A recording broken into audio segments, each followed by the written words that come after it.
Nigeria's President Bola Tinubu is calling on Africa to act now as the continent, according to him, has what it takes to develop itself. He said this during a meeting with his Rwanda counterpart, Paul Kagame. Both leaders are in Abu Dhabi to attend the Sustainability Week, which will come to a close on the 18th of January. President Tinubu is expected to use the summit to emphasize his administration's reforms, including those related to energy sufficiency, transportation, public health and economic development. He's also expected to deliver a speech highlighting his administration's key reforms, particularly energy efficiency, transportation, public health and economic development. Now, during the visit, President Tinubu and his delegation are expected to hold discussions with the leadership of the UAE to strengthen bilateral relations and explore opportunities for economic and diplomatic partnerships. Staying with matters within Africa, let's turn attention to Sudan, where the military and its allies have taken back a strategic city from the rebel Rapid Support Forces. The recapture of the city of Wad Medani came more than a year after it fell to the rebel Rapid Support Forces. The conflict in the country, which started in April 2023, exploded into open fighting in the capital, Khartoum, and other cities across this sprawling northeastern African country. And more than 28,000 persons have been killed in the conflict, which has forced millions to flee their homes and left some families eating grass in a desperate attempt to survive amid famine in some parts of the country. According to the United Nations and rights groups, the situation has been marked by gross atrocities, including ethnically motivated killing and rape. The International Criminal Court says it is investigating alleged war crimes and crimes against humanity.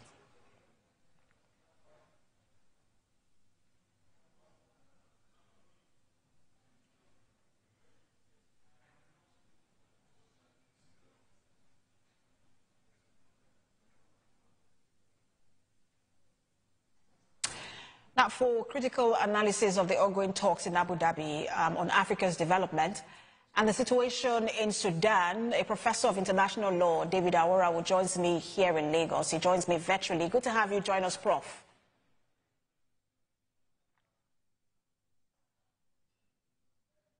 So, I want to start with a meeting between President Bola Tinubu and President Kagame of Rwanda. And one of the things that the president has said in that meeting, according to a post on X, was that Africa has what it takes to develop itself. He also mentioned that we have the resources, we have the people and the capacity. We've seen President Tinubu always convey a sense of optimism and determination when it comes to self-reliance in Africa. Do you share that optimism?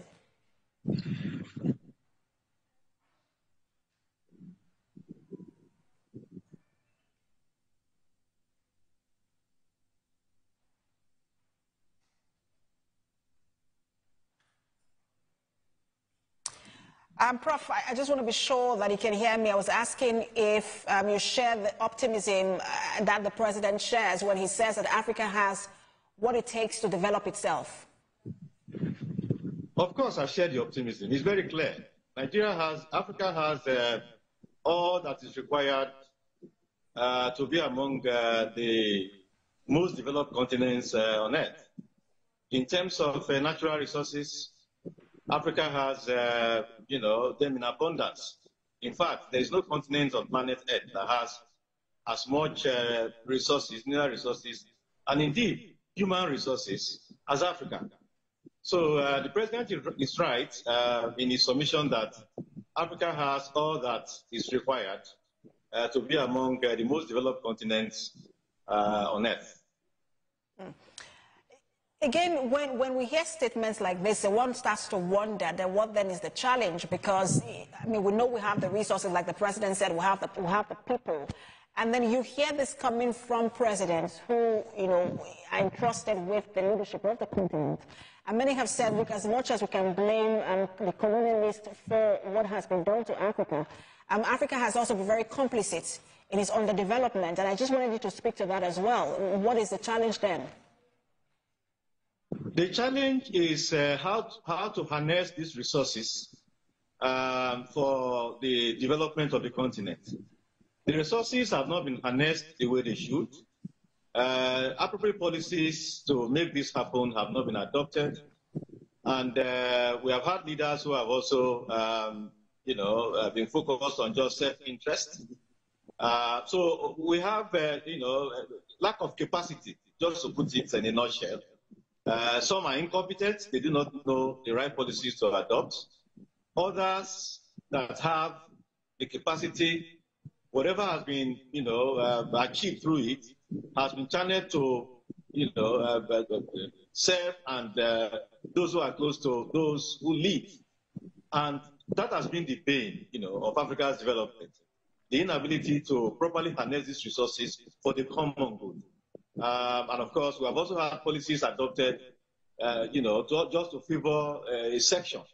And when this happens, the collective development that is expected does not take place. So, whereas the president is right to say that Africa has all that is required to be among the most developed continents on earth, the other side to it is that Africa has not been able to harness these resources to be able to, achieve what it should.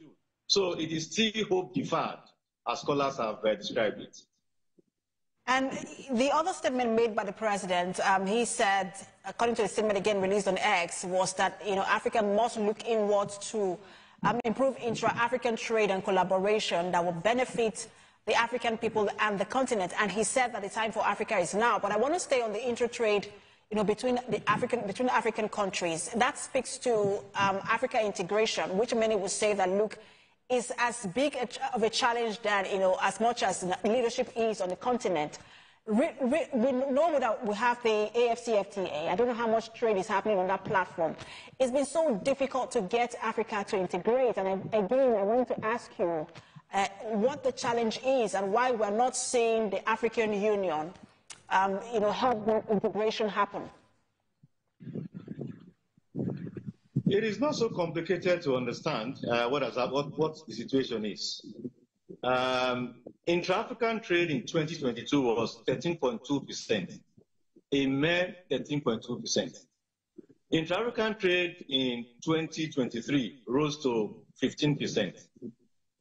Intra-European trade in 2023 was over 60%. So you can see the difference. Why one is attaining 15%, the other one is attaining over 60%. It is simple and easy to explain. What African states need to do to be able to promote intra-African trade is to diversify. Right now, the majority of African states are monocrop. They produce the same thing. To just give an example, Nigeria produces a large amount of cocoa. Ghana does. Cote d'Ivoire is the largest producer of cocoa in the world. Ghana cannot sell cocoa to Cote d'Ivoire, and Cote d'Ivoire cannot sell to Nigeria. They must all look for market in Switzerland, in the United Kingdom, in France, and elsewhere. And when that happens, it means that they are trading more with countries outside the continent than within the continent. What continents that have been able to achieve a high level of intracontinental trade have done is to diversify, so that I sell to you what I have, you sell to me what you have. But right now, African states produce their monocrop, and so they do not have that initiative, that ability to say, oh, I want to sell this to another African state. They don't have it. So the key thing in intra-African trade expanding it is economic diversification. The industrial sector in Africa has to expand tremendously, such that countries will specialize in some products and be able to sell them to other countries. That is the only way, and that's why the African Continental Free Trade area that has been launched, that was launched in 2018, came into effect, is still largely comatose, because the ingredients to make it expand are not there. So when Africa diversifies, intra-African trade will expand. So the comments of the president are good, they're in the right thing, but the things to make it happen are not there yet. And of course, fortunately, is Nigeria's president.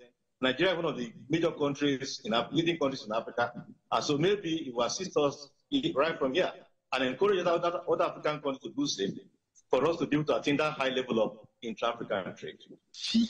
All right, so Prof, interesting analysis, but I'm going to put you on hold. And when we return, we'll be speaking on the situation in Sudan, which is really dire. and the humanitarian crisis going on there. Stay with us, Prof. And stay with us, everyone. We'll be back in a moment.